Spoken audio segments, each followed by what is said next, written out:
Hi, Mystery Recapped here. Today I'm going to explain a horror drama film called Spoonful of Sugar. Spoilers ahead. Watch out and take care.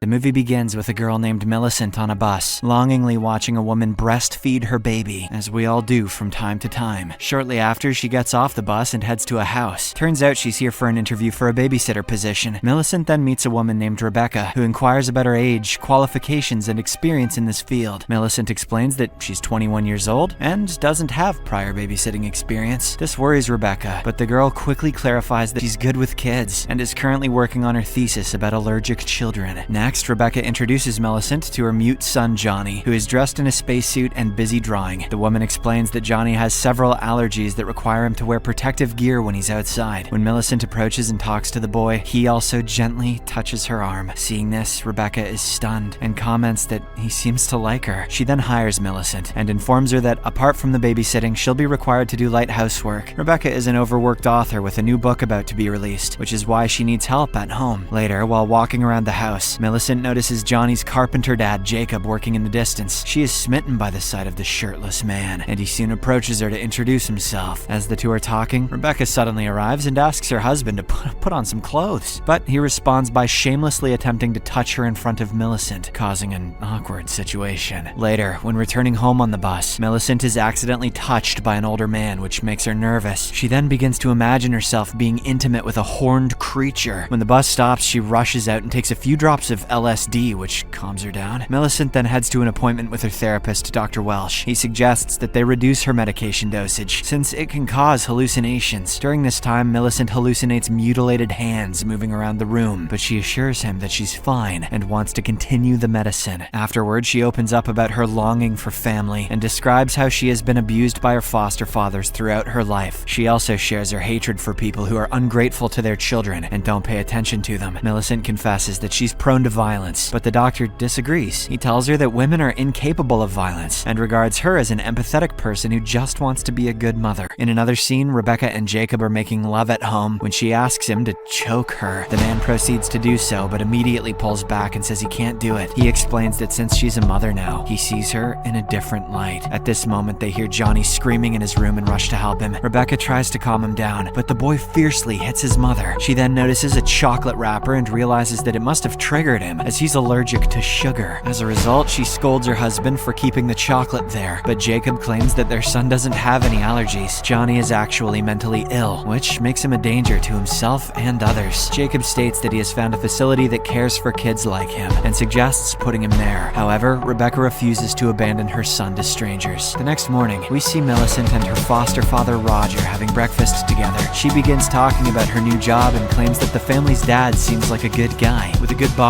morals. Hearing this, Roger feels very jealous, and it turns out that he's romantically interested in her. He puts his head on her lap and begs her not to leave him, reminding her of everything he has done for her. This annoys Millicent, but she assures the old man that she isn't going anywhere, but perhaps the writer of this movie should go to jail. In the afternoon, Millicent is at Johnny's house when she notices him digging something in the yard. She approaches him to help, and shockingly finds a dead rabbit that he had killed. She also discovers that he has killed and buried many bunnies like this throughout the house, but Millicent doesn't seem concerned. Instead, she takes a knife and cuts off the dead bunny's paws. She then hands them to Johnny, saying they will bring him good luck.